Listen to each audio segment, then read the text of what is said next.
Navigating the ethical landscape of social work is both challenging and rewarding. This episode complements the social work ethics training course offered by Therapy Trainings, designed for mental health professionals, counselors, and therapists. We will discuss the ethical principles that guide practice, legal responsibilities, and common dilemmas faced in the field. Additionally, we'll touch on cultural competence, the impact of technology and social media, and the importance of self-care and boundary setting to maintain professional well-being. Let's start by discussing the ethical principles and values that guide social work practice. At the core of our profession are principles like respect for the inherent dignity and worth of every person, the importance of human relationships, and the commitment to social justice. The National Association of Social Workers, or NASW, has outlined a code of ethics that serves as a foundation for our work. It's important to recognize that our ethical responsibilities are not just about adhering to regulations, they are about embodying the values we promote in our practice. Now, I want you to take a moment and reflect on your own practice. Think about the last time you encountered a challenging situation. What values guided your decision-making? Did you lean towards the principle of self-determination, or were you focused more on the welfare of your client?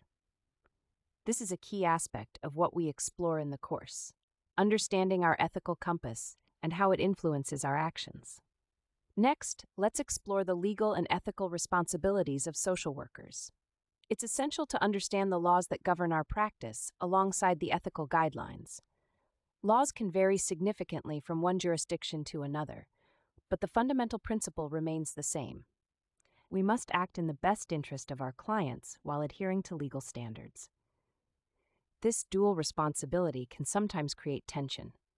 For example, you might find yourself in a situation where a client discloses something that raises immediate safety concerns.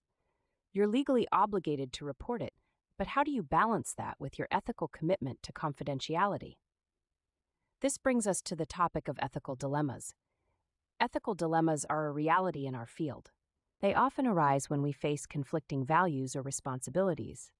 In the course, we discuss strategies for ethical decision-making. One effective approach is to utilize an ethical decision-making model. For instance, the 5-step model encourages you to identify the ethical issues at play, gather relevant information, consider the implications of various options, make a decision, and finally reflect on the outcome. This kind of structured approach can help you navigate the murky waters of ethical dilemmas with greater confidence. Now let's shift gears and talk about cultural competence. In today's diverse society, understanding cultural factors that influence behavior and values is paramount. Cultural competence isn't just a buzzword, it's a necessary skill for ethical practice. In the course, we emphasize that being culturally competent means being aware of our own biases, understanding the cultural backgrounds of our clients, and recognizing how these factors impact the therapeutic relationship. For example, consider how different cultures view mental health. Some cultures may stigmatize mental illness, while others might have varying beliefs about treatment modalities. A culturally competent social worker will engage in ongoing education and self-reflection to better serve clients from diverse backgrounds. Of course, we can't ignore the impact of technology and social media on our ethical practice. As mental health professionals, we're increasingly using technology in our work, whether it's through teletherapy, social media outreach, or digital record keeping. While these tools can enhance our practice, they also present new ethical challenges. How do we maintain confidentiality in a digital world? What are the implications of client interactions on social media? Therapy Trainings course addresses these questions, guiding you through the nuances of establishing digital boundaries and ensuring that you remain compliant with ethical standards in a tech-savvy environment. Now let's take a moment to address a common misconception about social work ethics: the belief that ethics is just about rules and regulations. While it's true that ethical guidelines provide a framework for our practice, ethics is much more than simply following a set of rules. Ethics is about navigating complex human experiences and relationships. It's about making choices that honor our clients' humanity, dignity, and rights. So when you think about ethics, try to see it as a dynamic process rather than a checklist. As we wrap up our discussion, I want to emphasize the significance of self-care and boundary setting in ethical practice. It's easy to become consumed by our work, especially in a field that often involves trauma and emotional labor. However, if we neglect our own well-being, we risk burnout, compassion fatigue, and ultimately, we may become less effective in our roles. Setting clear boundaries is essential. This means being mindful of your limits, knowing when to say no, and ensuring that you have a support system in place. Remember, taking care of yourself is not an act of selfishness, it's an act of professionalism.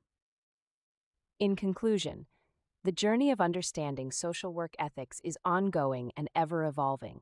By recognizing the ethical principles that guide our practice, understanding our legal responsibilities, and developing strategies for ethical decision-making, we can navigate the complexities of our field with integrity. Embracing cultural competence and the implications of technology further enriches our practice. And of course, prioritizing self-care and boundary setting ensures that we can continue to serve our clients effectively.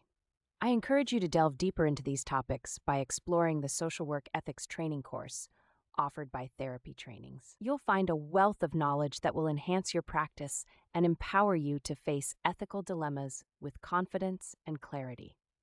Visit therapytrainings.com to learn more about this and other courses designed to support mental health professionals on their journey. Thank you for joining me today. Keep striving for ethical excellence in your practice. And remember that every decision you make can have a profound impact on the lives of those you serve. Until next time, take care of yourselves and each other.